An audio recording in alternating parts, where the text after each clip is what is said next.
Welcome to the Your Opinion Doesn't Matter podcast. My name is Lamont, the host. I'm here with a special guest, Mr. Incognito. You know, I couldn't say his real name. I couldn't get the guy to budge to take the pulsating off. My guy for over 35, 40 years. My guy STEM. What's the word with you, What's man? What's going on, man? Chilling. Can't complain. Man. Yeah, so tell me about your travels, man. Being I know you came up with me and the homies.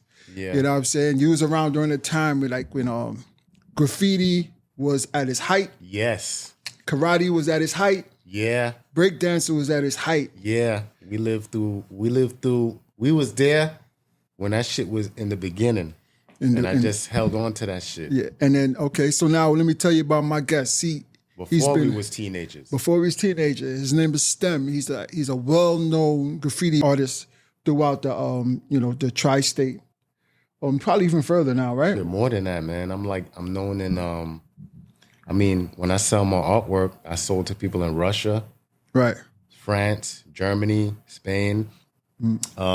Thankfully, not because of the internet, probably because of the graffiti magazines I've done in the past. Then later on, I did some graffiti videos.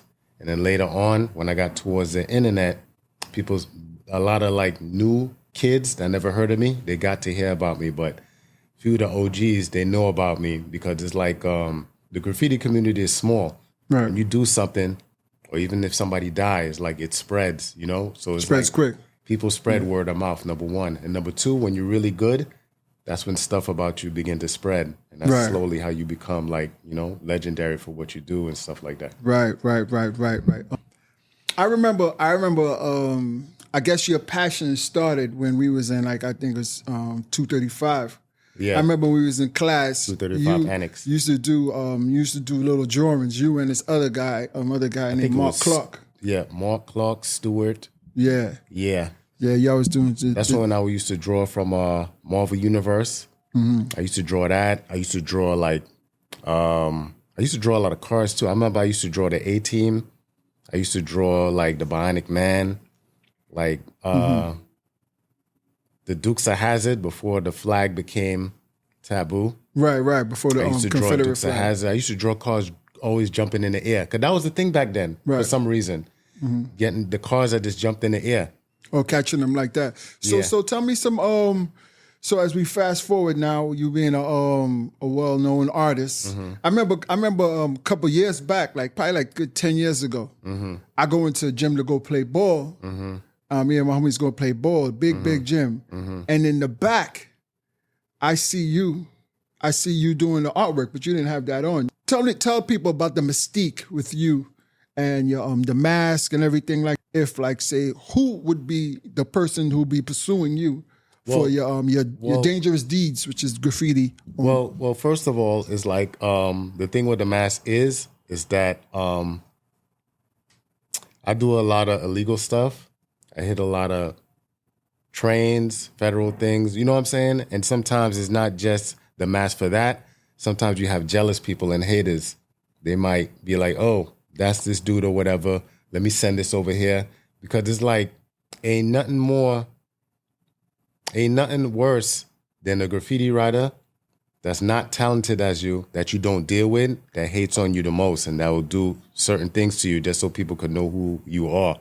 Oh, right. So it's more than just and cops. Most graffiti writers sometimes, some of them, they're just like females. They love talking, gossiping. They always talk about 6ix9ine is a snitch, 6ix9ine does this. But they gossip more than anybody else. They have private rooms where they talk shit about people. And these are the people that don't really go as hard as people like me and other writers out there that's really going hard. You know what I'm saying? Right. I've been at this for damn near probably 40 years hard straight, you know? Who was the first ones I saw around there? It was Hash, Trim and Port. The whole TNC. That's how I got into that shit. TNC, watching them. That's the original crew from around East Flatbush Way. What TNC stand for? Well, before it was taxing niggas Cazelles. And after that, taking niggas clout. The new crew. Yeah, and I think it was Trim. Trim was the prez, and Hash, rest in peace. He was the vice pres. And I remember I used to chill by Hash House, which was over there by Church Avenue. Church Avenue. And I remember I used to chill with his brother. And Hash came out one night, and this was like, I think, 9:30 in the night. He came out with a can, looked around, and caught a throw up, and did that shit less than 3 seconds. When I seen that shit, I was like, oh, shit. I said, this right here, I can't wait to get to this level, bro. And I wasn't really at that level. I was still like neighborhood. Right. As I got a little bit older, I started getting out of the neighborhood, and I started going to other different neighborhoods over and over again. So the places that you had buildings, trains. Right. I mean, I saw your work for as trains. Let the people know the places that they can actually see your artwork. I will be putting it up as well, but like different locations. Yeah, it's like different locations. It's just like it's mostly abandoned places, scrap yards, train yards. I can't really disclose because I have everybody and their moms going over there. Freights. And and anytime I have a can on me, wherever I'm at, I'll catch a tag. I don't really bomb hard like I used to. I might, like in past years to come, I might come back, but I mostly focus on piecing mostly because I'm like, I get to display more talent into drawing something than drawing like backgrounds and stuff like that. Because I'm not a graffiti writer where I just throw my name up. It's like I do whole backgrounds, and then if I'm not doing backgrounds or letters, people could contact me. I do portraits. Like somebody passed away, people will call me. I do their face up on the wall. Like I'm professional at this. I just don't do that. I do comic books. I do everything, bro. Everything. Right. Graph was just a way for me to not just show people in school or people in high school that I'm dope. Graph was a way for me to show people in each borough until it became showing half of the world that I'm dope and what I do. So question. Your skills as far as drawing. A lot of people who's like drawers that I know, they are good with their hands. They can actually do tattoos. Right. Have you ever got into that? Nah, my boy Echo, he's also YNN. My boy Echo YNN, NWC, DBC. He does tattoos. He always tried to get me into it, but it's like my lifestyle be so busy, I could never get a chance to do it. You think you could? Yeah, because I think basically to me, I watch a lot of tattoo videos. It's like tracing. Yeah. And I don't trace. I know how to draw. Like I'm a real artist. Most tattoo artists, some of them don't even know how to draw. They just trace. That's all you're doing. Right. So if I know how to draw and I'm tracing something, my skills provided with whatever I'm tracing, my skills plus what I'm tracing will probably make it look more than what it is, you know? Okay. It's just that I know I just have to have a steady hand because the needle moves a lot and it's like poking and stuff like that. Yeah. That's something I would try to get to do also because it's like I've done acrylic, I do airbrush, watercolors, gouache. I did all types of medias, a little bit of oil. I mean, that's like the next step. So what do you see yourself? Like, what is the goal? What is your plan? Like, I mean, like you've been doing it for so long. Well, my plan is just question before you answer. Are there at a time when there's people who's usually like incognito like you? I know a lot of those guys. Yeah, a lot. Do they ever come out years later and say, hey, this was me? Yeah, years later as they get old. They come out? Then they come out. Then the cops throw the cuffs on them? Or nah, it's like, it depends, man. They have to have a reason. Either they stop writing or they're good now and they're making money now. So they could come out, they don't really care, and they're not really about the street graffiti life like that no more. So they're just out there. You understand? Okay. Right. So it's like, I haven't got to where I need to get to yet. So until then, this is still me and this is what I got to do. You know what I'm saying? But I don't want to be working at a job and somebody be like, yo, I just seen your video, man. You see your lock over there? You should try cleaning it out. You're fired. You know? So yeah, you mentioned your crew was YNN. Right. What does that stand for? YNN. It stands for Your Neighborhood's Next. Your Neighborhood's Next. Right. And I made that crew years ago with, matter of fact, I made it with Beams. You probably know Beams. Yeah. Beams Low, my guy. Yeah. And I'm also Low Life too. And you know I know your cousin, of course. Prance, big up to Prance. Beams. I used to bomb with Beams like early 80s before he wrote Beams. He used to write Eclipse. Oh, word? Yeah, and we used to catch tags on Key Food when it was where Rite Aid was. Yeah. We used to pack bags in there. And then we used to catch tags like around mad early. We was little Beams kids. was I didn't know he was a graffiti artist. I used to see Beams around the way. Yeah. The name, but I didn't know he was on it like that. He know how to because do major stuff well, like he don't do the stuff I do. He's more like a bomber and he bombs with Dink. Oh, okay. Right. So it's Beams, Dink. Cause I met Dink through Beams.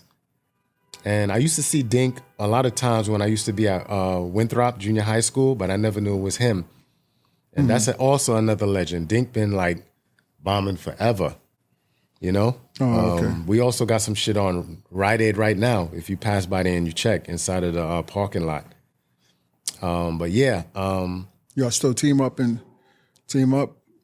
Nah, not really. Because it's like, I kind of like I said, I bomb once in a blue moon, but I keep in contact with Dink from here and there. I can't say that Beams was my first bombing partner in that neighborhood in Church Avenue. And all of that was inspired by TNC.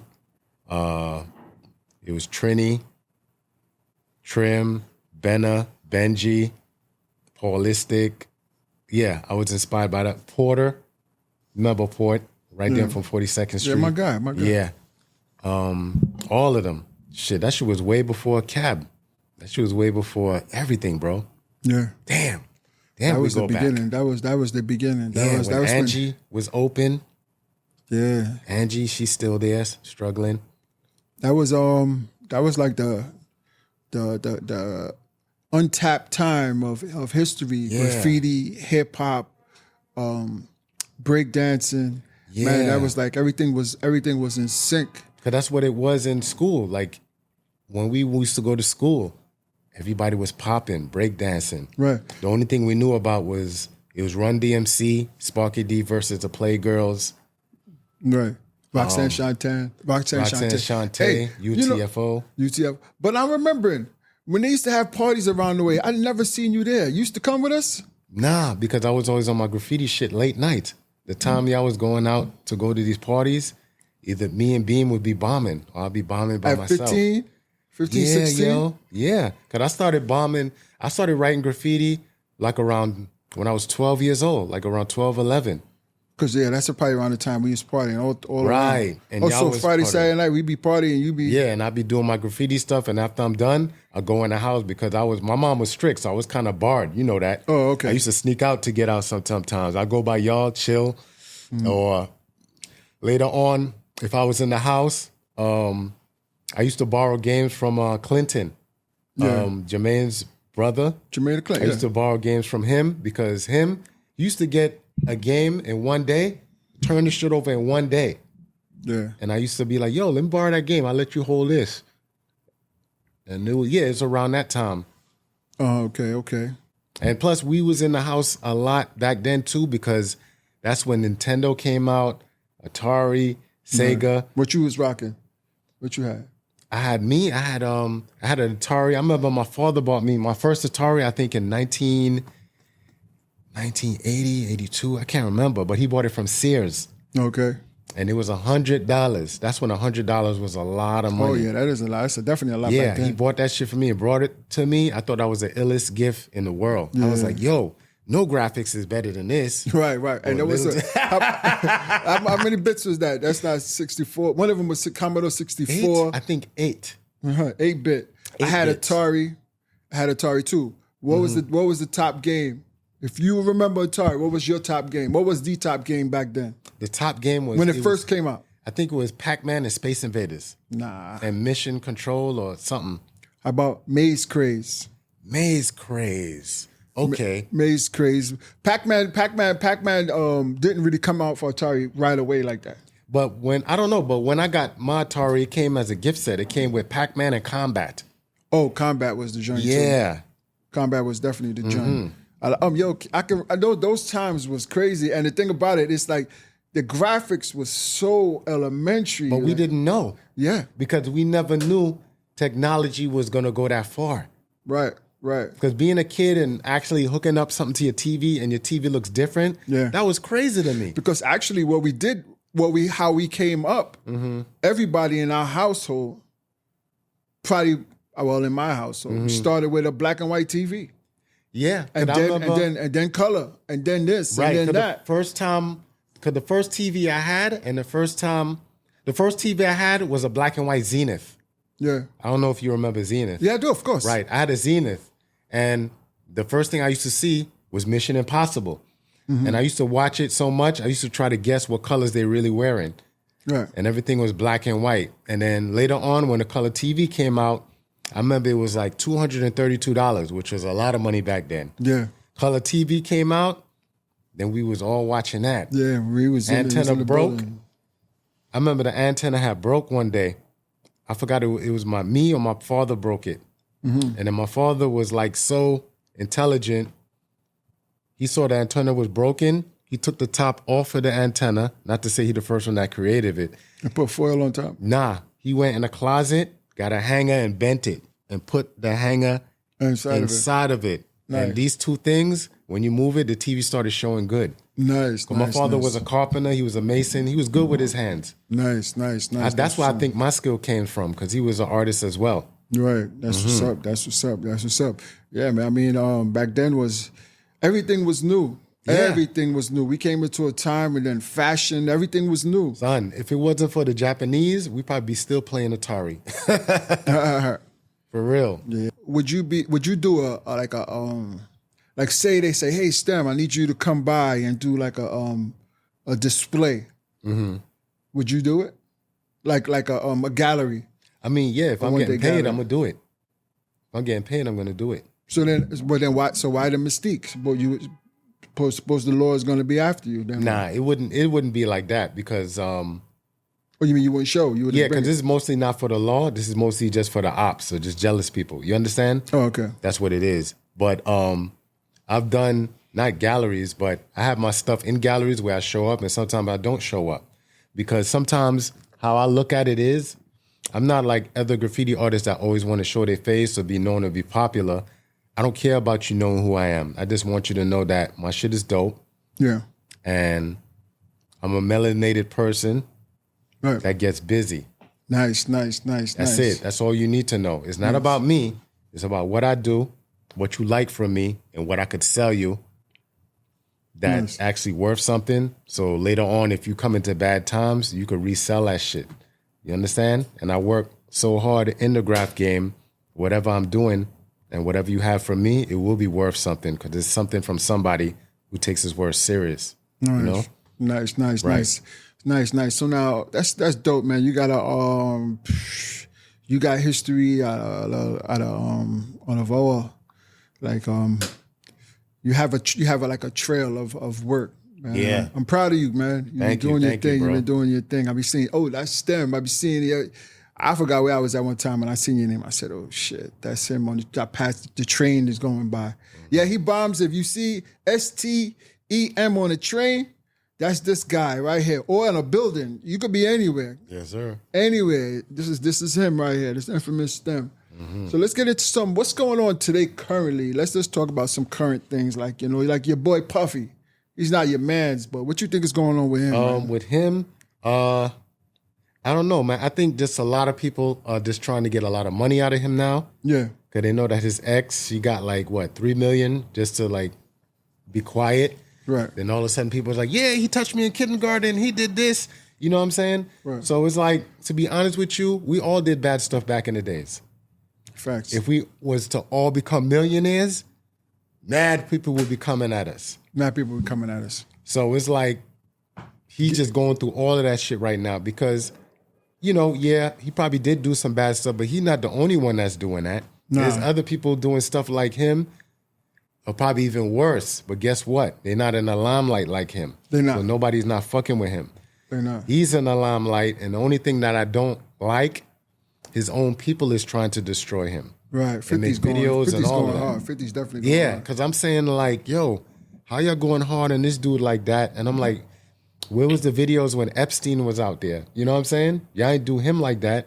Why y'all going hard on him like that? Let the law take care of that shit if he did do that. You understand? Yeah. But it's I agree. Yeah, because I'm like, the way 50 is going at him, you think these niggas had beef for eternity. Right. But when they seen each other, they be like, yo, what up? Yeah. Shit weird, bro. That whole industry is weird. That whole industry is weird. It is, man. Because a lot of weird stuff happens in that, because I guess when people get into a different society or when they make mad money, it's like all of a sudden they got so much money, it's like they become interested in doing weird shit now. They do, yeah. Now wrestling alligators naked. Yeah. Now having sex with females is played out now, so you want to do weird shit now. Or you want to like, you're going to a secret society club where you got to get blood at the door and shit and give everybody your phone. Like, what is that? Some type of weird shit, man. Right. Is that how it is with when y'all go into a crew of graffiti people? Y'all be having like some little secret shit. Do you know a lot of these famous graffiti guys that be all over? Yeah. You know them? You only could know them if you at a certain point in your life or a certain skill set. Who's the most known to you? Like, what would you compare your level to the top guys in New York? Shit. I say mostly like European writers. What would you say? Like if it's a top 10 or top 20, what number are you? In me? Shit, I see myself as in New York, I'll probably see myself as a 9.5, 8. Top 9? No, yeah. If it's 20 people. If it's 20 people? 20 known artists in New York. Mm-hmm. What number are you? Shit. I don't know. I'd rather let somebody else say that for me, man. I don't want to overrate myself. Yeah, I'm just going to say that I'm up there. I'm top up 5? There. Yeah, you can say that. I'm up there. Nice, man. Anybody who know me, they know how I give it up. When it's time to hit the wall, battle, they know. Oh, okay. Yeah, okay. I say that without bragging.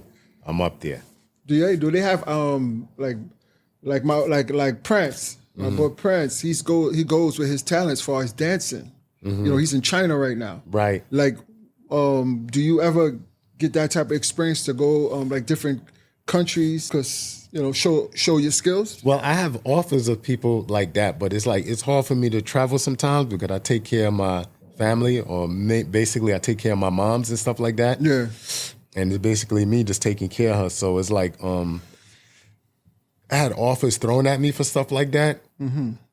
But I try to keep it more like, instead of it being like international, I keep it more home based. More like, local. I would go to Philly if somebody called me out there to do stuff. Jersey, like I just keep it, you know, where it is at. Keep it in the tri-state. Right. If I ever get somebody where, you know, a chance where I could get somebody to help me take care of what I need to do, then I'll start doing that, you know? Okay. All right, cool. I just like to let people know, never get street art mixed with graffiti art. Those are two different things. What is explain, what does that mean? The street art is something like, more like the murals, people drawing flowers, and the only thing is some of the people that do the street art, they use spray paint and they try to get it mixed. Some people that don't know better, they get it mixed up with us. It's like, we could do that, but we're more gritty with the letters and stuff like that. Because basically, graffiti is more about letters. Well, let me not use the G word, because my boy Riff would be mad I use the G word. I say aerosol artists are more with letters, letter structure and stuff like that. Oh, okay. And then you have the street artists, which do the murals and everything they do with spray paint. But, you know, they get respect too, but it's like, don't mix the two up. Don't mix the two up. But can some of those street artists do graffiti too? More than likely. If they're good enough to do a mural, they could do it. They probably could do that, Yeah, right? they could, but most of this stuff, when they try to do graffiti, some of this stuff look like anti-graffiti. Oh, okay. Right. And me, I'm not with the anti-graffiti stuff. I'm into real graph, like letters looking dope. So are you looking for sponsorship? What is your end game? Like, I want to see you, I really want to start seeing you do stuff for like real big commercials, like Sprite. I know they be having some big events and stuff like that. Well, I did something on the wall for Sprite like early 2000s, but it wasn't my connect. It was another graffiti artist connect. And so you did hand in hand with different companies. Yeah. Or sometimes it's like when I do stuff with, sometimes somebody else would have a connect and they'll put me on to do certain things. Yeah. But they don't connect me with the connect. Oh, right. Sometimes it just be like that, because what I notice as just being good in general, this is not only with graffiti, this could be with podcasts, this could be at acting or whatever. When you do certain things with certain people and they know that you're at a higher level than them, they'll never hook you up with the connect. They won't. Because they're afraid that then the connect will be like, oh shit, I'm fucking with this dude. Your shit is much better. Yeah. Matter of fact, let me call you in. What's your prices? I think I could work with you, man. I like how your stuff look. Yeah. So that's the way of my life too, because I don't never get connect with the connect. But when I do connect with the connect, I make all the connections. You see, now that's the thing that that's the truth. That's a very true statement. Right. People like Dame Dash had a post. He says, if you want to see people win, you help them. Right. If you really want to see somebody win, you help them. Right. How much people is helping nowadays? People don't help. People don't help, because it could start with just. It could just start with just even volunteering and helping kids. Right. People don't do it. No. People don't do it. Out of all the friends I know, I'm the only one. Out of a bunch of friends I know, I'm one of the only people that do it. I'm the only one for like 15, 20 years volunteering, helping kids, playing basketball, mentoring. You know, I got my nonprofit, stuff like that. But I mean, I got friends who do volunteer. You know what I mean? But it's not a constant thing that I would like to hear. Like, say I see people on Facebook always reminiscing about something, how good they was, or something like that, and this or that. You know, I built this house, or I played this sport. When are you going to show it? I'm not saying you don't, but we don't see it. I don't see you with the kids. I don't see it. And then again, now going back to your point with the connect, that people don't want to connect because they're going to know you're going to do much better with that connect. Scared that they think you're going to take their spot. It's not me. You see, that's the thing about me. I wouldn't care. I wouldn't care if somebody else blows up. I'd be like, off of me. Right. I wouldn't care. I wouldn't rub it in their face, but I'm happy for you. Right. You know what I'm saying? It's like, listen, you did it. Thank me later. Thank me later. Or send the check in the mail. Right. Another example. There's this guy that used to follow me on Facebook and Instagram. He worked for Marvel, right? Yeah. Always used to comment on my stuff.